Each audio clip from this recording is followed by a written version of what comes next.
Niall Simpson. He's the founder of Pursue Talent, which he launched in 2022. And in this conversation, we have an honest and raw chat on the challenges that come with running your own recruitment business. And we did this by going through the 10 things Niall would do differently if he was to start his business again. So here's what you're going to learn in this week's episode. Why Niall had to relearn how to sell. I came from a business where the founders and directors had strong networks. They did a lot of the selling for us. I felt like we was getting a little bit lucky in terms of our approach. It wasn't a process to win clients. Overcoming self-doubt. Anyone that knows me, I beat myself up probably way too much in terms of expect too much of myself, but you've never done it before in your life, so why would you be good at it? The power of building momentum. And the more forward actions that I create, the more meetings I'm going to book. So it's about working backwards basically. The job I want to win is a meeting book, then it's a forward action, and then it's a conversation. And how Niall has gotten better at managing the balance of work, health, and relationships when you're trying to build your business. I need at least 7 hours, so I've tried to prioritize sleep over a lot of things. Because I get up and I go to the gym in the morning. I used to prioritize that. It'd be going to train in the morning instead of sleep. Let's get into this week's episode. Niall, welcome to the pod. Thanks for having me, man. It's been, I've tried a few times. Yeah. Managed to get you whilst you've been down for one of your Black Tech Sales Network events. Obviously with you now living in Manchester. Yeah. So I'm glad that we could finally make it happen. It's about time. I think you've asked me like 2 or 3 times. I think it was more like the timing, wasn't it? No, you didn't. I mean, you didn't like reject me 2 or 3 times. It was just like we tried to make it work when you was in London, right? Yeah. So today, I think what we were excited to really sort of get stuck into was this entrepreneurial journey that you're on, right? And I guess for everyone listening, a bit of context, you worked for one company before you set up on your own for 5 years. Yep. The classic track record of like one of their best performers, top performers, your best year there was at 280k, perm, tech sales, and then May 2022, you started your own entrepreneurial journey, started your own business, and I think we really want to just talk about what that's been like, the lessons. You've been doing a series on LinkedIn on 10 things I would do differently if I started my entrepreneurial journey again. We're going to get into that. Yeah. We're going to talk about how to go about building a community because you're doing some really great things there. Talking about how you've had to learn to sell. We're going to talk about that. So loads of things that we're going to get into here, but really, hopefully this will be really helpful for people that, might be thinking at some point to start their own business, are in the trenches right now. Because I know we're going to keep it real because I know it's not all being plain sailing. Yeah, I think hopefully if anyone can just take from this, it was thinking about setting up, hopefully they'll be inspired. Also, they'll get some like realities of what it's actually like. That's I guess we want to. That's what we want to try and achieve. Yeah, love it. So, why don't we start with? Because when we prepared for this, I wasn't surprised, but I found it interesting.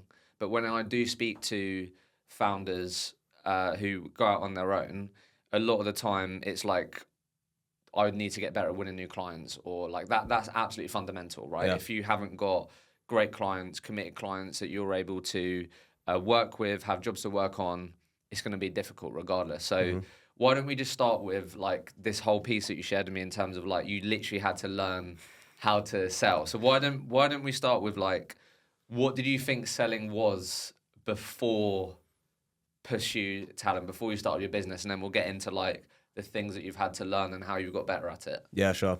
What I meant by that was I came from a business where it was very founder-led sales. The founders and directors had strong networks. They did a lot of the selling for us, which is quite lucky, I guess. So as much as we thought we were 360 consultants, I feel we were, but not true 360 consultants. It was more delivery. And when I got a little bit more senior in my role there, you was expected to do more selling. But, I didn't win that many clients. And if I did, it was, from a LinkedIn message or an email, maybe getting, I guess you could call a little bit business development luck, but I felt like we was getting a little bit lucky in terms of our approach. It wasn't systemized, there wasn't a process to win clients. It was just, right, we need to win some more clients. Let's try to send some more messages out on LinkedIn. So if you asked me what my sales process was back then, I couldn't tell you what it was. I couldn't tell you. Like we didn't have a process. It was, shit, we need some more clients. Let's do what we can to get them. message people in your network, send a few messages on LinkedIn, send a few mass emails out and see what happens. And most of the time we weren't successful. So when I mean having to learn to sell, it was like building a process of actually winning clients that's repeatable. Especially if I'm going to if I'm going to run a business and I'm going to be hiring people down the line, I had to build a process that worked for me that other people can follow going forward. As well, yeah. So when obviously you would have been aware that you had to win new clients to start this journey. Like, what was like version 1 of like how you're going to approach it? Was it like, do you know what I mean? Like, how did you think about it? Because you would have been aware that obviously what it sounds like, and you was quite honest, and you're being honest now in terms of like actually looking back, was I doing proper sales? Probably not, right? So you're being honest there.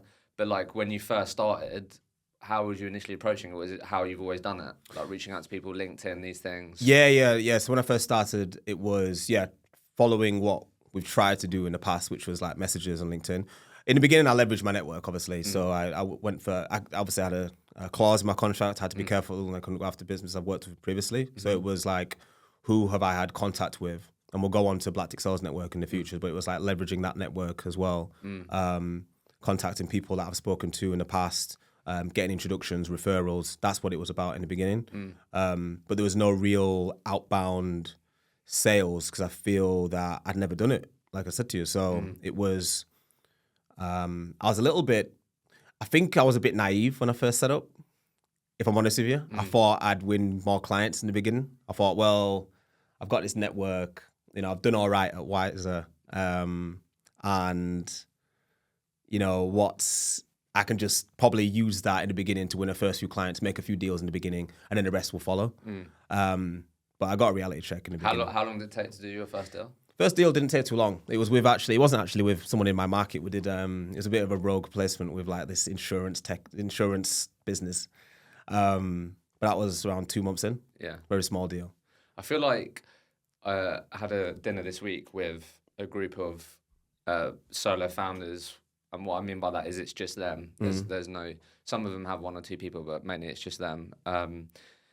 Sometimes at the beginning, I don't know how you feel about this, like you've got to say yes to stuff, right? You've got to just try and chase the money sometimes at the start, just to at least get you going. Do you know what I mean? Have something to start speaking to people about. Yeah. Because I think sometimes, even if you listen to this podcast, I'm mindful of it, like you can get advice from someone like you who's like, you've got to stay niche, you've got to stay focused, but we can't get across the reality. That went out the window. That went out the window, man. Like it was like, we need to make some placements as soon as possible. Yeah, I think more from a confidence thing as well. I've gone from working as a consultant in a business where I'm making regular placements every month to going 2 or 3 months without making a placement, or on the verge of going 3 months without making a placement. And you start thinking, I'm not used to this. Do you know what I mean? So I think it was about getting some money on the board and just getting some confidence that yes, this is how it feels to close a deal. This is how bring the memories back, and hopefully like it pushes me on to do some more going forward. So would you say if someone's listening to this right now, like have a plan at the start and keep trying to think about what your plan is, what maybe over the long term, what you really want to be focused on, what your niche is, what you want to be known for. But at the beginning, be willing to be agile. 100%. 100%. Like I think that's just entrepreneurial anyway, isn't it? I think like doing what you can in moments. So I remember my investor actually says, what's a crisis? A crisis is no clients and no pipeline. I guess in recruitment, that could be classed as a crisis, right? So technically, you're in a mini crisis when you set up. You know what I mean? Not it wasn't trying to scare me or anything, but in a moment of crisis, you go harder, right? You push harder, you sell harder, and you do what you can to make revenue. Whether that's working with your niche or working with other industries just to try to win revenue. So I guess in the beginning, because you're in a mini crisis, do what you can to get out of it. I know crisis sounds bad, but you know what I mean? No, totally, yes. And you've just got to.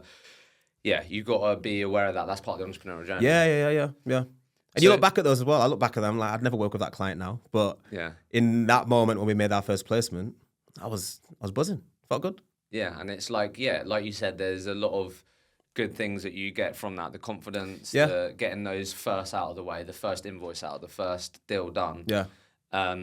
So let's sort of fast forward then, because I think a lot of founders who are still founder-led sales, it's them, maybe a couple of people or just them, how they're going to achieve their goals this year is by getting good at selling. It's just the reality of it. Of course, most people, not everyone, but most people will have like the background like you did, where you worked for someone or different companies, you built up a network. And if you're a great recruiter, that network will come back to you. Yeah. I think that's always a great sign when you go out on your own. And I'm sure you've had this where someone says, no, you helped me 3 years ago. Like, you know, I'm now hiring. Could you help? Like, that's such a great sign that you did a great job. And if you've been a great recruiter, that will happen. But if you want to not be in a crisis, you've got to get good at selling, and you've got to get good at always trying to give yourself the best chance of having a healthy pipeline. And if that deal doesn't close, that isn't the end of your month, end of your quarter, because you're just relying on one deal, 2 deals. So why don't you describe your approach to selling now then? Like how, and I'm sure this is always evolving like it is for me. Course, but like what does this look like today? Like how have you got better at it? I've seen you post around cold calling and sharing things. So what's your sales process today? Let's talk about that. Yeah, so the sales process right now, I think in the beginning, just take it back one, is I had to learn to sell, I think, in the beginning before I built the process out. And I think it was about building confidence in myself in selling. So I would do software sales recruitment. So there's tons of videos and content that I see on LinkedIn about selling and sales process. So I thought, well, I need to put myself in the shoes of an SDR that works in software sales. That's what I felt. I'm an SDR right now. You know, I need to book meetings, and I need to close deals. I need to build pipeline, et cetera, right?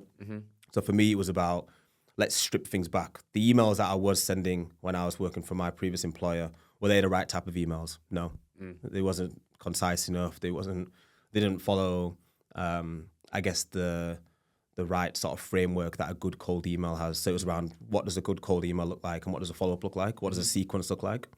Also, what platform am I going to use to send emails out? Then it was cold calling. I think the biggest one was I knew working with my investors, and it was talking about the number of calls and pitches and conversation you need to have per day. It was like, I need to learn how to cold call. And I was watching tons and tons of videos on best cold calling practices, but main thing I needed to do was just get on the phones. Yeah. Just get on the phones, yeah. Like, I look back now and how much better I am from cold calling. Yes, I've watched loads of videos, and yes, I've made my pitch good, and, you know, I've got a good opener, but it's repetition really that's got me to where I am now. So yeah, in terms of sales process now, it's basically creating a list of non-negotiables every day, or every week, or every month, whatever, and hitting those. And I think it's down to conversations. So the number of conversations I can have per day is going to increase the likelihood of us winning more opportunities or forward actions or jobs or meetings booked. Yeah. So sales process at the moment is a combination between emails and digital outreach, which will, you know what, I'm not massive on email outreach right now. I don't think it's delivering that many great results. So for me, it's building a process and a sequence. Me and my SDR, we're building a sequence now, which does include email, but we're not going too heavy on it. So it's mainly LinkedIn messages, whether that's a direct message, a voice note, a video, which we're quite big on, cold calls, and then some email in there. So, and if I'm being completely honest with you, if I said exactly what our process is right now, it changes probably from week to week. You know what I mean? So it's hard for me to say this is exactly what our process is, but it involves those sort of pillars. I think the fundamental thing is that you'd be surprised how many people, I think I always, I'm sure you see this, but I would see this even more because the amount of different recruiters that I speak to, but you really are at an advantage because of the market that you serve. The sales market. Yeah. Because there's a lot of things that I'm sure you take from that or learn, and then, you know, put your own spin on it. Like so many, if you're listening to this right now and you don't have at least like an agreed process with yourself on how you take a target client to trying to speak to them, like you're making it even more difficult for yourself. So what I'm talking about here is like what you're just saying, having a sequence, a cadence, whatever you want to call it, to agree that when you can say to yourself, I've given that a real go. Yeah, that's it. Do you know what I mean? A lot of people don't have that. No, that's it. And that's what I meant about the process isn't like exactly the same each time. It's more around, have we ticked those boxes? And I think unless you've called them X amount of times, or you've tried the out of the box approach, which may be a voice note or a video, then you can't say that's a dead lead yet. So it's about being creative, and as you said, like making sure we tick those boxes of those different types of outreach and making sure they've all been hit before you say, right, let's park that one for now. That client, yeah. And what do your non-negotiables look like right now then? Yeah, so daily, I mean, mine. I'm trying to stick to. It's hard It's hard. as a leader, but if I've set my team non-negotiables, so I should have them as well. So I'm trying to have at least 10 conversations per day, at least, and that could be mainly split between sort of 5 to 8 client pitches, and then the rest of that I'll be speaking to candidates as well. And then each week I want to have at least, we call them forward actions. Have you heard of that term before? No. A forward action would be, I've called a client and he or she has said, appreciate your approach. Let's, for example, I had one last week. Appreciate your approach. We're not hiring right now. Give me a call in August. Potentially we've got a conversation there to have. Right. So then I say, can I call? All right, cool. So I want to agree to me calling you back beginning of August. Are you happy to take my call? He or she says yes. Forward action. Yeah. Or another forward action could be, hey Niall, I had one a couple of weeks ago. He says, we're pitching a candidate and he says, the candidate sounds great. He says, our talent team are working on this for now, but they are struggling. He says, Niall, if you come back to me in a couple of weeks' time with this same candidate, I've got a meeting with my CRO. We can take this candidate to the talent team and we can create a case. Forward action. Do you know what I mean? It's not right now, nothing's... That's a good thing to measure. Yeah, I haven't closed the deal or anything. I haven't booked the meeting, but it's something to follow up on. And the more forward actions that I create, the more meetings I'm going to book. Yeah. It's about working backwards, basically. The job I want to win is a meeting booked, then it's a forward action, and then it's a conversation. Yeah, I love that. Yeah. And you'll be like, I'm always interested to hear people say what their like non-negotiables are or these things. Oftentimes it is conversations or video call meetings. So I think, yeah, like if you're having those, then everything else should normally take care of yourself. If you're doing the great things, great, like asking good questions, getting information. You said that you've, like me, like probably a lot of us, you've consumed a lot of sales training content. What's like, because I've got a few things, what's like the things that you've taken from that time that you use most out of interest?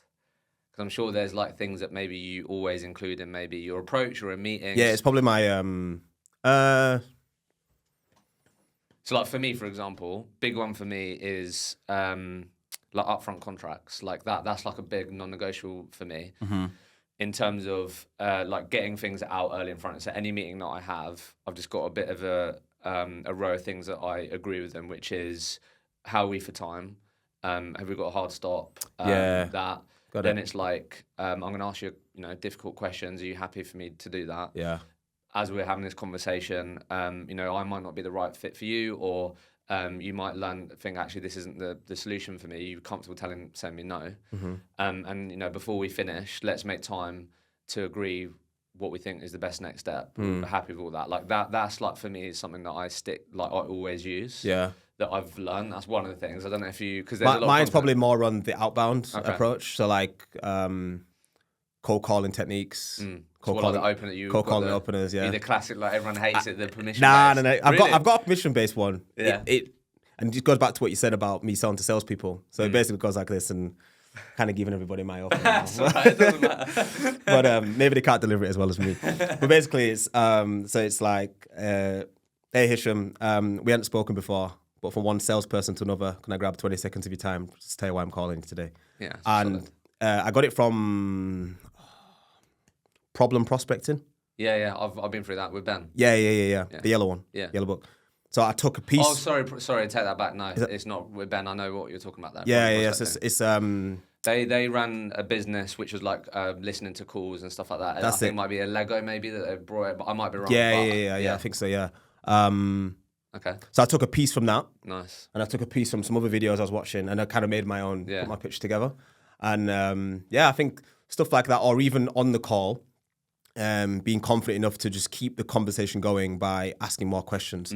For me on a call, the holy grail is to win the job, isn't it? But how many times? Some people would argue that. What do you mean? So we did a session on this yesterday. So some people would maybe say the holy grail would be uncovering that they have a problem that you can fix. Okay. rather than because they may have a job, but that doesn't mean that you. True. Do you get what I mean? Yeah, you haven't got the. So that's why I That's said fair. that. Yeah, you could come off the call and be like, I got a job, and then it's like, what does that Yeah, actually but mean? actually, or you could say, well, the last time they hired, it took them 30 days to hire, and this was the impact. This is what I was going to get to. So like, I think, I guess what I mean by that is if you called someone and they said, yeah, I want to sign you 25% terms. I've got a job for you right now. Let's book a meeting next week. Let's go from there. Like that would be, of course. you know what I mean? It's like gone to heaven. You know what I mean? But how often is that really happening? So I think what I mean by that is, what do you want to get out of the call? Each call, it's like, can I just get information? That's the main thing. So even if the person's pushed back and said they've got a talent team or they're not using agencies right now, or I'm going to try to get information. So, okay, cool. The candidate I just pitched to you, does it sound like what you'd be looking for? No, actually, Niall, we're looking for this. All right, cool. And have you used agencies in the past? Yeah, exactly. Or have you made a hire recently? Or have you got any roles that you're really struggling with to fill? Information. Because I might not close him or her on that call, but I can go back to him with a follow-up because I've got the information. Exactly. So I think what I did learn from the videos I was watching from sales and cold calls, it wasn't about trying to close everyone right now. It's use that conversation to get as much information as possible to leverage it later on. Yeah, and that's just something you get comfortable when you're doing that. Like Repetition, as I said to you. It's just repetition. Yeah, you have to, it is, yeah. It's so, I think the big thing that you have to get comfortable with is just challenging that initial response. Yeah. And challenging might not be the right word, but like just because Niall said, we're not hiring at the moment, doesn't mean that's fact. Yeah. Right? So it's like, no, when you said you're not hiring at the moment, does that mean that you've, filled your entire quota? Do you know what I mean? It's asking that other question. Yeah, if you get better at that, like you said. I asked one the other day and he says, we're not hiring again this year. And I was like, is that your financial year or this year? He says, financial year. All right, so when's your financial year end? He says, June. All right, so you're hiring after June. He says, we're hiring in August. All right, so you know what I mean? We're hiring again this year. So I think I could have easily just gone, maybe what I would have done in the beginning is, as I just said, okay, cool. Well, I'll call you back in January 2025. Yeah, exactly. That's isn't it? So, but look, I think that is the key thing. It's like, and then the great recruiters will then use that information the next time because then you can be even more relevant, more memorable. Yeah. And how many recruiters will then actually use that information? A big percentage probably won't. But if you're then showing up and saying, hey, it's Niall again, may not remember, we spoke last time, you said if you had this person selling this technology and this experience, you'd really like to hear from me, so I've got this person. Yeah. That's when it's like, bang on. Do you know what I mean? Yeah, so I think that's what I probably learned the most. Love that. So let's, why don't we go into these 10 things then? Let's break these down. Because I'm sure you thought about these. I've got the list here. We did it in order? Or? Was it in order that you did? I just did 10 random. Not so random. It's not like one's more important than the other. No. Okay, sweet. We'll just go through it. So, okay. I'll do it backwards front because I think this was the first one that you did. So 10 things that you do differently if you started the journey. The first one that you posted was accept that it's okay to be shit. Talk me through that. It is. It's a Hormozy thing. He always talks about. He's like, and I love it, what his content, and I think it's so true. It's like, if you've never done anything before, why do you expect to be good at it? So when you set your own business up, you're doing all of these things for the first time. Little things: invoice chasing, accounting, hiring, finding an office, everything. It's all new. So what I'm big on, anyone that knows me, I beat myself up probably way too much in terms of expect too much of myself. So in those moments where I was trying or doing something new and I wasn't good at it, I'd start doubting myself a little bit, or even the cold calling. I was poor at it in the beginning, but you've never done it before in your life, so why would you be good at it? Do you know what I mean? Yeah. Why would you be any good at it? And if you've done 10 calls, once you've done 10,000, so I think that's the main one. We'll get back to the episode in just 1 minute, but today I'm excited to talk to you about one of our partners, Firefish, the recruitment CRM that accelerates data-driven growth. The problem with most recruitment CRMs is that they are just a database of records, meaning they become just one of the many tools that recruiters use every day. Like with all systems, the records are only as good as the data being captured. Our sponsors, Firefish, know that for agencies to win faster, data needs to be at the heart of their business, making your CRM the single source of truth. With over 10,000 records created and updated every day and 85% of placements from existing candidates, Firefish enables recruiters to enrich and engage their data, equipping you with real-time insights needed to win faster. To learn more about Firefish and take advantage of an exclusive Recruitment Mentors podcast offer, make sure you click the link in the show notes and mention the Recruitment Mentors podcast when speaking to the Firefish team. How have you, because I can really relate to that, and if you speak to my partner, she'd definitely agree, like, how have you got better at that? Because I find that hard. Like, I find it so, obviously, I'm very aware that it's also a good thing to, like, not get high on your own supply and be like, yeah, it was a good event, but I know this could have been better. Like, that's what I think about. Mm-hmm. So, like, I don't know how you find this now, but where this really comes to life for me, I'm trying to get better at it. But when someone says, oh, no, like, how's business? My mind goes straight away to, like, what's the shit that's not working? Yeah, I'm like that. Do you know what I mean? So I'm like, it's all right. I'm like, it's all right.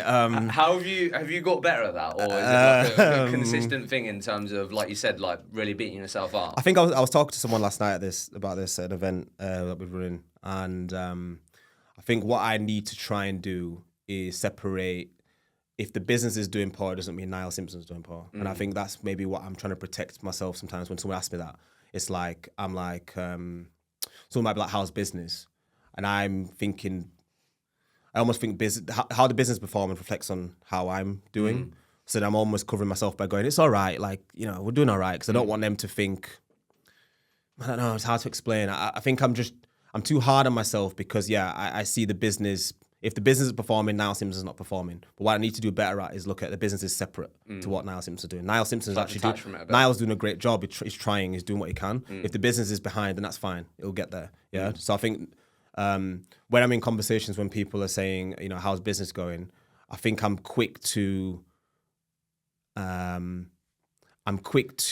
say things like, we could be doing better or we're doing all right, because I'm almost protecting myself in a way. Does that make sense? I can definitely relate. Yeah. Oh, that's just really relatable.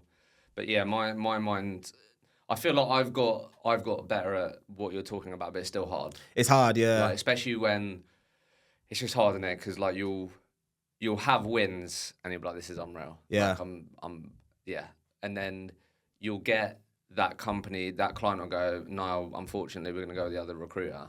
And then this voice starts creeping in like, no, you're not that great. Yeah. Like, you're not that good. Like, the business is going to fail. Literally. Do you know what I mean? Literally, so it's like, I can defo... It's actually crazy how much, like, I think it's maybe an entrepreneurial trait, or maybe it's being driven comes with this sort of beating yourself up a lot. But it's crazy sometimes where I'll be like, telling myself I'm not good enough, but I know I am. You know what I mean? Maybe going through a bit of a period where, a few weeks haven't gone the way I've planned, but look at the bigger picture. What happened the month before that and the month before that? You're going to get out of it. Yeah, so. something that's helped me because if you were to go on my YouTube, who I'm subscribed to and watch most, Hormones is up there, mate, for sure. But something that I've done that might be helpful, and I think he shared it when he was talking about one of the stuff when he's talking about sales. And I've got it in our like sales playbook area. I've just called it, it's a bit cringy, but I've called it like positive sales juice, and it's all of our testimonials. Oh, nice. And like the positive impact that we've had. So what's helped me is you're so quick to forget like the good things that you've done, because we're wired to think about the negative things or be aware of those things or put more focus on those. So that's something that's really helped me, is like sometimes when I'm maybe being really hard on myself or I've had the knockback, is go to that folder where I've got customers saying great service, great things. You know what I mean? That's massive help me, because that's evidence. Yeah, that's factual. Yeah. It's not like it's just not made up. Yeah, maybe I need to. Yeah, if you haven't got something like that, that'd be a good thing for you to probably need to get like some screenshots of like text messages or something. Next one then was I can definitely relate to this. Say no more often. I think that was again just being a new entrepreneur and feeling like you have to be busy and have all these plates spinning. A good entrepreneur's got all these plates spinning. Hormozy, go back to Hormozy. He always says as well. He says focus on, don't try and build 10 businesses. Build one great business, and then maybe you can branch out. I'm not saying I was trying to build 10 businesses, but I was just trying to do, when I had the business, I've got a community that I'm running, and it was saying yes to all these things. I almost felt like it felt good to be busy. If I was busy, then I was being a good entrepreneur, but I wasn't focused. I wasn't dialed in on certain areas. So I've learned that now is to just be careful. Like, for example, event opportunity. People say, oh, Niall, you should do this event for this. I'd be like, yeah, that's a good idea. Next thing you know, I'm the one that's got to organize it, and I've got to put it all together, and it's just taking time out of other things. So I've learned now to be more like, is this really gonna positively affect the business? Is it what we're focusing on? I've got much better at being goal driven. I thought I was goal driven before, but I'm much more goal driven now, and it all becomes from working backwards. Have you read the book, The One Thing? Yeah. That's big. It's one of my favorite, most. I think everyone's got that book that really relate to, and I talk about all the time. That's the thing. And he says at the beginning of the book, he says, if you try to catch how many rabbits, how many do you catch? Sorry, if you try to chase how many rabbits? If you try to chase 2 rabbits, sorry. How many would you catch? How many do you catch? And it's none, right? Yeah. And also in there, he talks about the one thing and the framework of building goals. And it's like the yearly goal, go back after that is a quarterly goal, back after that is a monthly goal, then it's the weekly goal, then it's the daily goal, then it's the hourly goal, you know? So I think now when people ask me to do things like an event or try a new opportunity, I've already got my quarterly rocks or my monthly rocks that I want to achieve.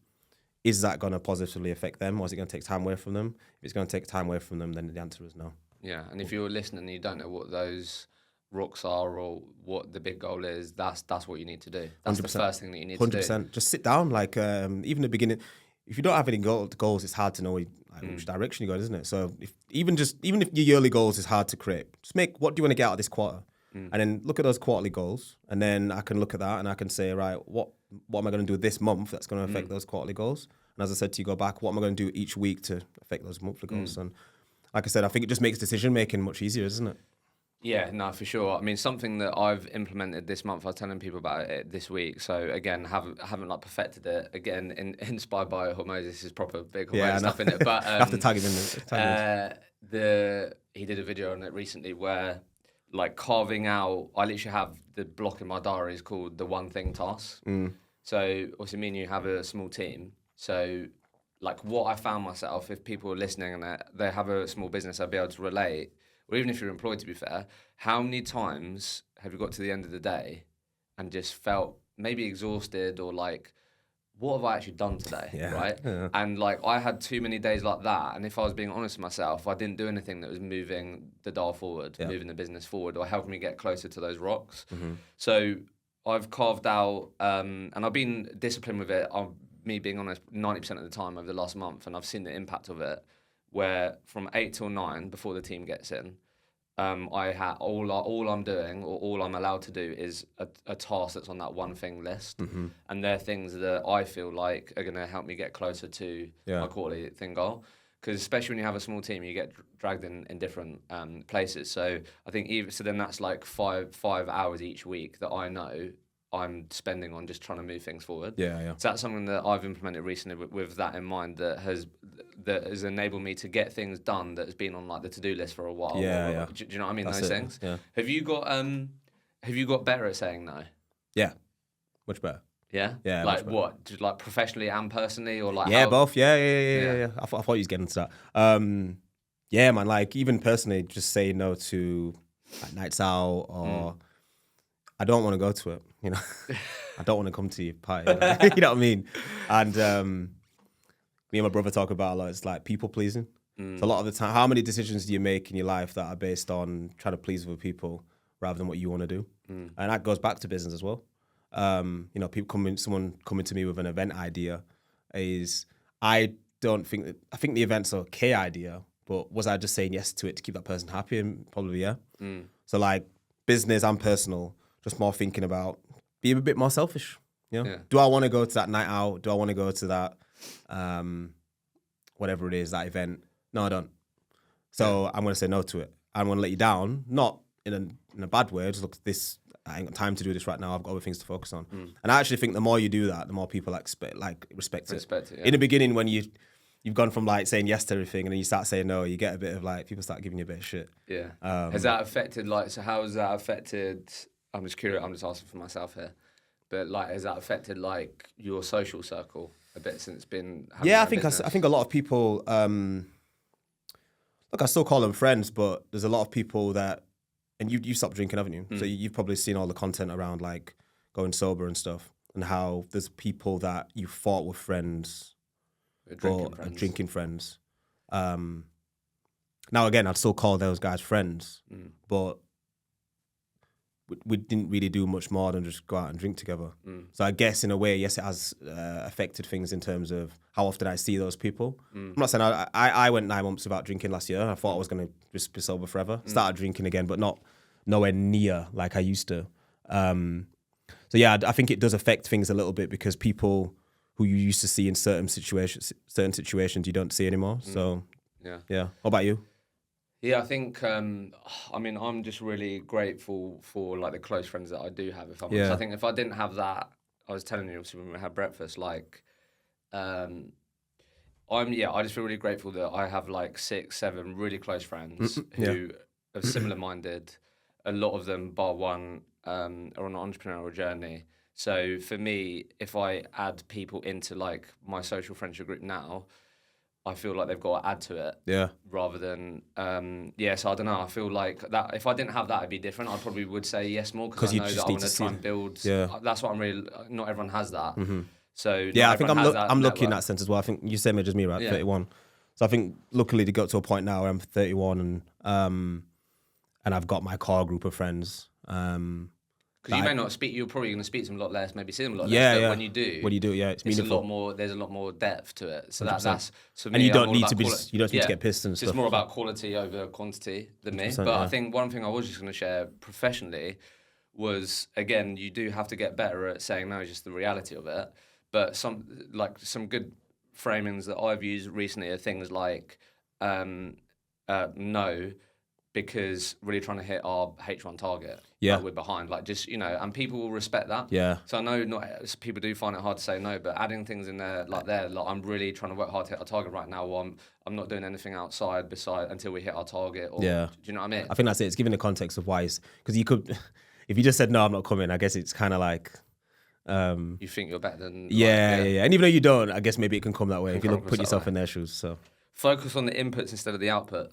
Yeah, this came massively from my investor Mark, but also it's in the what's that book called? Everyone reads. Started it, but Atomic Habits. Yeah, there we go. Started it. I like all books. I start them and not finish them.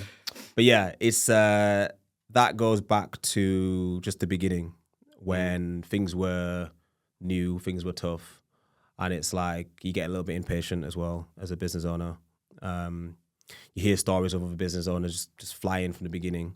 So you start maybe looking around and comparing a little bit. But all you can control is the inputs, like the daily inputs. You may have seen in my LinkedIn posts, a hashtag win the day a lot.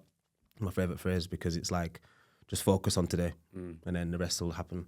If you focus, you get the best out of one day, you get the best out of Tuesday and so on until Friday, something's going to happen. You know what I mean? But if you look at the bigger picture of like what's going to happen this quarter, then that's where you get a little bit like worried. I've did it recently. You know what I mean? We was coming to the end of the quarter and we wasn't performing that well, but we had a strong pipeline. We had a good number of jobs on.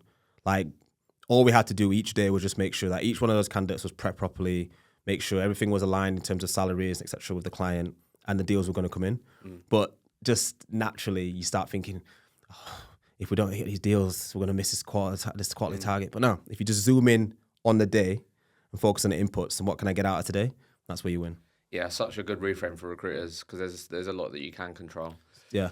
Then it is just combining that with the best recruiters will know what those inputs need to be. So like if you just focus on those things that you can control. That's it, yeah. And then the next layer to that is like, do I know what those inputs should be that should then, if I show up, do those things, I'm going to give myself the best chance to get the outcome that I want. You may not always get it, but you've given yourself the best chance. Yeah, it's a peace of mind as well. So if you've got these non-negotiables or inputs that you need to hit each day, and you hit them, come out of the day and be like, well, I did what I needed to do. Even if you don't get any sales or meetings booked or forward action, CV sends, you did what you can today. You've won the day by hitting everything you needed to hit. And the next day, you know what it's like. You could do a little bit less. And you could have like 3 meetings booked or, like 2 CV sends and just how sales works, isn't it, sometimes? Hire quicker. Yeah. Should have hired quicker. I think it was a bit of an insecurity, imposter syndrome, all those words you want to throw them out. It was, I'd never hired before. So I was only like an individual contributor. I didn't manage a team. wiser. So I think a little bit was like, am I ready? Am I ready to manage, or do I know how to manage, or what am I going to do when I manage? You know, can I deal with the challenges that management faces? Do I know what I'm looking for? So I think in the beginning it was a little bit of resistance from me to hire because of those reasons. Then also just like a cash flow thing as well. I remember used to just looking at the bank, and it's nice to see like The comfort blanket. of the comfort amount of blanket, money's in there, and then thinking, oh, my costs are going to go up to this if I hire. So I think in the beginning it was all of these kind of things in my head which were holding me back from hiring, where I knew I needed to do it. I will say there's an element of me still figuring myself out as well. Maybe I didn't feel confident in hiring because I was still figuring a lot of like my processes. Like we'll come on to the team that I've got in a little bit, but I feel so much more equipped to give them the guidance in terms of what to do because I've gone through it the first year. I said to you before when we spoke off air is that I had to recreate myself as a recruiter. Do you know what I mean? So I've been doing that for the first year, 18 months of setting the business up. That's why I think we haven't grown as quick as I would have done. But I think going forward, it's going to help. Yeah. So I think I had to reinvent myself so I was confident in hiring. But maybe I still should have made some hires in the beginning and just got on with it and just because I figured it out. Because even now I've made the hires, even though a lot of this process wasn't put in place, we figured it out. Do you know what I mean? Whilst we take a short break, I wanted to take a moment to chat to you about one of our amazing partners, Sourcewell, the industry-leading recruitment engagement platform. I'm a user myself and I don't know what I would do without it. From building personalized messaging cadences across a variety of channels to automating follow-ups and data tracking straight back into my CRM. It's really made an impact in streamlining my workflow and most importantly, accelerating my sales results. My favorite feature by far is the live feed. By being able to see in real time who's engaging with your campaigns, it enables me to prioritize my outreach with the most engaged prospects, which helps me get way more out of what I put in. So I'm going to be honest, if you haven't got Sourcewell and you're a recruiter, I really believe you're at a disadvantage. To find out more and see the platform in action, make sure you click the link in the show notes and mention the Recruitment Mentors podcast. Because you listen to this podcast, you're going to be able to get access to an exclusive offer. Free 50 phone credits, 50 email credits, which is at the value of circa £500 per user. So make sure you mention the Recruitment Mentors podcast and click the link in the show notes. And I do think it's personal, the financial risk you're willing to take. Yep. But it came up and I think it's something that a lot of independent founders will think about and wrestle with because it is scary, right? You've got that money in the bank or whatever. It's a lot more comfortable to, like, you're in a lot more control of your spending. So like, I don't know if Mark's helped with this or like you figured out I do think it's personal, but have you thought about like if we have at least, a 6-month runway? Yeah. So we've built a proper. We didn't have that as in the beginning as well. We didn't have a proper like budget in place, but now we've got a budget where we've got hiring triggers. We know if this happens, we hire. So that's much easier and like. So what does that look like at a high level? Is it like if we've got like just money wise? If you like, it's like have these 6 months. A specific amount of runway and pipeline. Okay. And forecasted. Then it's like right, cool. We can make these higher, maybe 1 or 2. So yeah, that's a lot more clearer. In the beginning, it was kind of like just putting a finger in the air. Should we make a hire? Which would be good to figure that out for yourself. Yeah, what that is. Take more time off. Yeah, man. It's funny I say this because I not had holidays. Yeah, it's 28th of June. My birthday's in 2 weeks. I normally go away for my birthday. Why do you think you haven't taken time off? When you say time off, what we saying, like a week off? We saying a long weekend? I haven't even taken like more than. This is kind of a day off today. Yeah. But it's still kind of work, you know what I mean? And when I say I haven't had time off this year, I haven't had a full, just shut my laptop, had a break. So it's kind of funny that I've put that in there, lesson learned. Do you think that it's easier to give advice, isn't it? But do you think, is that because like, let me know if you relate to this, right? I feel like you might. But sometimes I'm good with it. Sometimes I really struggle with it. The other weekend, I really struggled with it. And it was, you take a day off and you know you should take a day off because you're trying to like, I need to rest on the time off, like no work today. But then you go into that day and then you start saying to yourself, you could be working. Yeah. It's hard, isn't this it? is So what like, when you then take time off, you're then being hard on yourself for not working. Yeah, It's hard, isn't it? it's because I struggle to take a day off unless I'm going somewhere. Like I couldn't just be in Manchester at the flat. Just because you think you could be doing go to the office. That's what I mean. Do you know what I mean? That's why it's hard. like, well, you can sit here and just watch Netflix all day. Nah, go to the office, mate. Whereas, like, if I had a holiday booked and like a break, then it'd be more likely for me to take the time off. But maybe this is the reminder then for you. yeah, and you know what? I'm close to booking something. H2, I'll be going on a few more breaks. I think I was just very, I've made the first two sort of real hires in the business, onboarding them. They almost kind of in the beginning.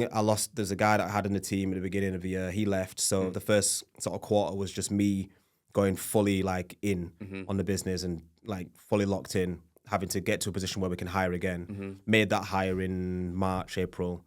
And then it was onboarding him for sort of 2 to 3 months. Then we got in a position where we could hire somebody else. It was like onboarding him now. So just because those hires kind of came kind of spaced out a little bit in the first half of the year, the onboarding of them two has made it difficult to just take some time off. But now I feel like they're up to speed. I'll be able to do that. Fair. Listen to my gut.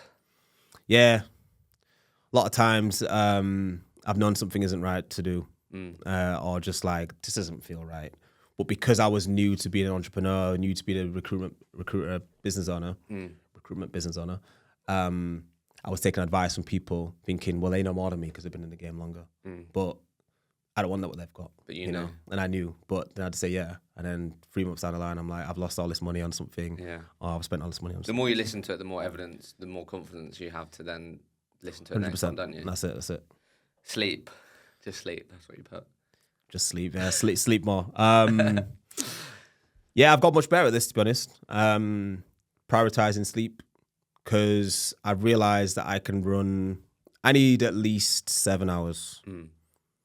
If I get less than that, I can feel it like sort of around 3-4 o'clock, or even just my brain's not functioning as well throughout the day. So I've tried to prioritize sleep over a lot of things, because I get up and I go to gym in the morning. So I used to prioritize that. It'd be going to train on the morning instead of the sleep. Right. So say if I went to bed a little bit later and I was working a little bit later, I still get up for the gym because I'm like prioritizing the gym. It's flipped now. Whereas I'd prioritize the sleep and just do a shorter workout. Right, got you. And I just feel way more effective. So it's trying to get as much sleep as possible, deep sleep, and yeah, it's worked. Yeah, nice. It's key, isn't it? Obviously, that's why things like Whoop exist. And I've got a sleep app. One of Matt in my team has just got a Whoop, and it's funny because he's coming in and he's like, I felt like I slept well last night, but my Whoop's saying I only got 4 hours, and I'm like, this is the problem. There's too much data. Yeah, I think I had it, and then the novelty actually wore off quite quick, just because I don't know. I spoke to my mates about this because there's a few of them that have like an Aura ring. I had it for ages. Yeah.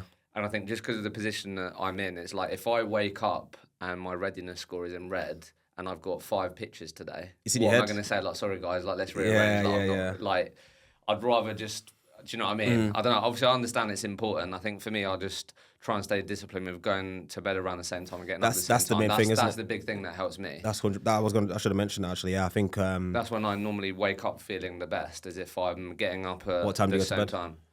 Mate, I'll try and get to, in the weeks, I'm better disciplined in the week, that's the thing. So, like, aim to get to bed between 10 and 11. Like, that's when I'll go to bed and be sleeping. And then now it's like, nice when you get up. With the sun it's out a lot and easier to get up at, like, 5:30, 6, and then it's straight to the gym. If I don't get the workout in the morning, then the chance of it happening is I'm not a good. different person. Now, I think, like, going to bed, for me, it's between 9:30 and 10:30. That's Really? sort of time, that window. The best sleep I'll probably get is if I go to bed around 10, and then I'm up at like 5:15, 5 o'clock. Yeah. But it's funny because if I go to bed a little bit later, I'm still going to wake up at that time. So then you're having less hours sleep. Do you know what I mean? Yeah, that makes sense. Take more time to make decisions. Yeah, again, that was maybe an ego thing, or just thinking, oh, I'm a business owner now, so you got to be really like make decisions quick, or like. You know what it is as well, is I've always been like this, where I've always got things to tick off to do. I've always got like a to-do list in my head or like decisions to make in my head. And I've always been like, how can I decrease the number of to-dos in my head or decisions to make? So if I've got a decision to make in business, I used to just be like, yeah, do this, and then it's gone. Then do you move on to the next thing? It's almost like your tabs on your Chrome. It's almost like all these tabs in my head. How quickly can I delete them? So I'd make a decision quickly just to delete a tab, but then I haven't really thought into what I'm doing. So I told you earlier at breakfast, I've made bad hires because I was just trying to quickly make a decision on someone. So really like this one. Dedicate more time to business strategy. Yeah, it's kind of like what you just said there around using that hour in the morning, and just stopping. Like. Stop for a bit. How many times did you do that when you was employed? Never. Yeah, that's because this is also a lesson for people who are, when you're in recruitment, I think it's so easy. And obviously the position you're in now, you have a recruitment business, but you're a recruiter at the end of the day. You know, you're generating a large chunk of the revenue. But again, this is something I'm always trying to get better, but it's like that hour or 2 hours spent that week on thinking about how could you get more out of what you're putting in, or what worked this week, what didn't. What am I going to take into the next quarter? That on the desk stuff, that on the business stuff is so key. Yeah, it's true, man. Like I said, it's just stopping thinking and like, well, where are the gaps? How can we fill them? How long is it going to take? What realistic goals can we set? And you feel good when you do it, don't you? You're just like, right, I know where we're going now. Because every day is so chaotic, and it's like you're reacting to things and it's crazy. But when you stop and it's like, well, we're spending too much time on this. We're not spending enough time on this. And it brings real clarity just to sit down and look at strategy and like creating a budget, like I've mentioned, or, I built a really good spreadsheet the other day I went into the office on Sunday and I built a really nice spreadsheet for our revenue tracker. And it was like, I can't believe it's taken me this long. I used to have a revenue tracker when I worked as a consultant, Wiser, and I didn't have one here. It was like more just inputting it into Zero. Now that's like, and I put a forecast spreadsheet and everything, and it just feels more like, I know where we're going. Yeah. So just strategy is important. Yeah, making time for that. Even if you are a recruiter is key. Yeah. Worry less. Goes back to what we're saying, doesn't it? Just stop. It's going to be all right. It's going to be okay. Like, back yourself. I've got confidence in myself that things will be okay. Yes, you'll have dips, but in those moments, don't overstress. Just be like, you've got out of situations before, you can get out of them again. There were the 10 things. Love that. Let's go into the more like when we're talking about, obviously you're obviously going to continue to learn. We all are. But tell us a bit about how you're now thinking in terms of the team setup, because it is slightly different. Yeah. So obviously break us down that in terms of how you're thinking about it, why it's giving you more confidence, why you're excited about it, why you feel like the way that you're doing things now does feel a lot more scalable. Let's go through that before we finish. Yeah, so I think, I don't think the 360 recruiter is dead, but in my experience, I haven't seen it work. Maybe it's dead. I know it's a controversial topic, but I think for me, it was like, how can I split people's roles into really being focused on specific areas, and also taking a leaf out of, I guess, what software sales companies do. Software sales, from my understanding, they didn't used to have SDRs and account executives and CSMs and account managers. They used to have a BDM, business development manager, used to do like all of it. Yeah. And then over the time, they've split it out. So I'm thinking, well, why can't we do that in recruitment? So what we're building is just trying to build a really sort of focused team that are on sort of delivery and client relationships, and then a team that's just really shit hot at winning new clients, really sales driven, taking sales approaches from the likes of software and using that in our world. But then on the recruitment side, just being excellent recruiters and delivering like world-class like recruitment services. So it feels good. It feels like I'm sitting in the middle. We've got a guy, Matt, who's doing the SDR stuff, and he's made a really big difference, and it's just driving meetings at the moment. Hopefully he'll move into a BDM role and be full. What sorts of meetings would he book in then? Is it like an initial call, discovery call? Yeah, so he'll take a candidate to market or to a client, and we're trying to be really focused on clients who, so let's say we've got a candidate that sold X, and he's sold into retail, for example. We'd find our best candidate that's sold into retail, and we go and pitch that candidate. We'll try to be really like, this candidate's perfect for you. That does really open a lot of doors. They're interested. And a lot of the time, it's not that candidate that we actually go in with. It's that just opened the door for us. So it's using that as approach to get meetings and create opportunities. And then Tom on the other side is doing some great stuff with like just finding great candidates for the jobs that we pick up.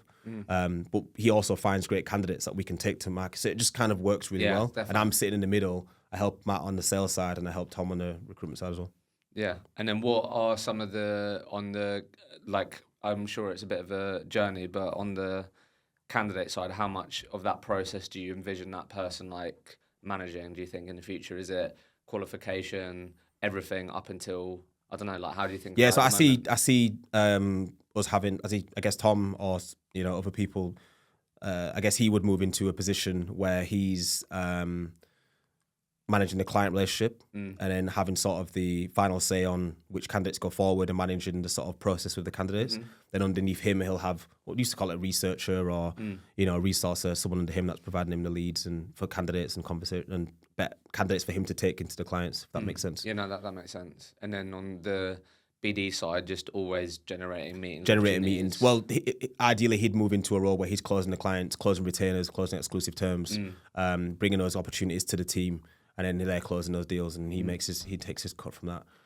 Yeah, I think then what I've seen great recruitment companies do as well when they're set up like that is you also then really want to incentivize the salespeople to bring on good quality business. That's it. So then not only incentivize them on that first placement or that initial success, but then they get a kicker on how much they spend with the company over 6 months. Yeah. Right? That's what you really I want, cultivate. because it's like then you're gonna spot the best clients that are in, and they're incentivized. This is a big thing. You've got one of the best ways you can drive activities and behaviors that you want from your team is are the incentives aligned. Yeah. Like you're telling me that you want more of your team to do new business, but the commission structure is the same as if they were doing it with your accounts. Yeah.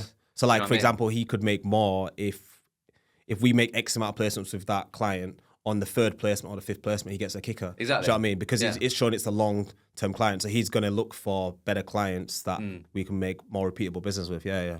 So that makes, like, I don't think 360 is dead, but how many conversations I had with people to say it's been really hard to find someone that can do it all really well. Like most people will say that. I couldn't.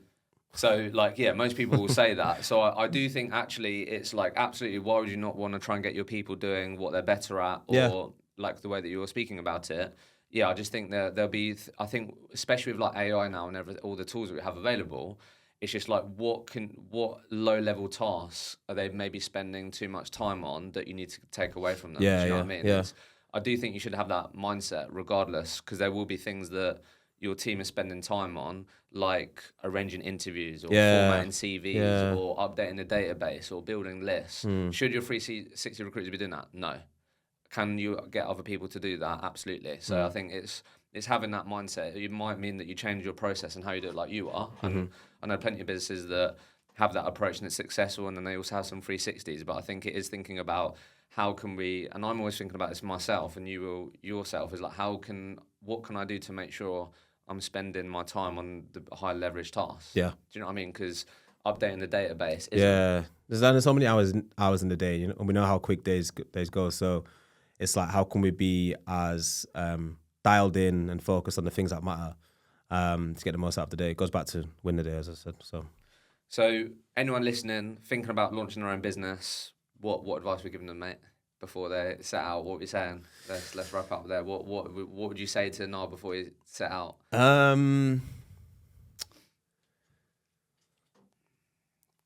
It'd be just before you do it, obviously I think there's the basics in terms of like, what's your niche going to be? What's your process going to be in terms of winning clients? I say that, but I didn't have a process. I think, you know what? I think what it is what's your plan going to be in terms of what sort of business do you want? Do you want to be growing a business which has, do you want to get to sort of 5, 10, 20 people, or do you want to be a solo business owner, or do you want to just build a small team? So then you can start working backwards from that. I'd also say, what's your plan in terms of, are you going to get investment, or are you going to go out by yourself? Who's surrounding you to give you guidance? That's the key thing as well. Because I think I've spoken to people that have gone down recruitment business I spoke to people who've come out of sales and got into trying to run a recruitment business, but it's like, what advice are you getting? Who's mentoring you?